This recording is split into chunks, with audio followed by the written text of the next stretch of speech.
Hello everyone and আসসালামু আলাইকুম সবাইকে and welcome to my new video. আজকে আমি আমার আম্মুর হাতের কচু শাক ভাজি রেসিপি দেখাবো। তো ফার্স্টেই আমি প্যানে কিছু পরিমাণ পেঁয়াজ পেস্ট দিয়ে নিলাম।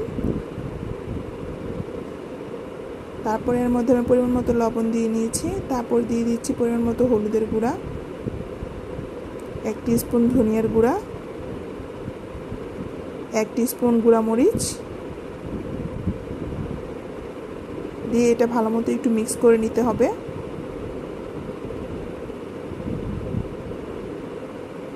তারপর দিয়ে দিচ্ছি একটা তেজপাতা, দিয়ে আবার একটু নেড়ে চেড়ে দিব। তারপর আমি এখানে কিছু চিংড়ি মাছ দিয়ে দিচ্ছি। চিংড়ি মাছটাও তারপর মশলার সাথে ভালো মতো মিশিয়ে নিতে হবে। আর এর মাঝে চিংড়ি মাছটা মশলার সাথে ভালো মতো মিক্স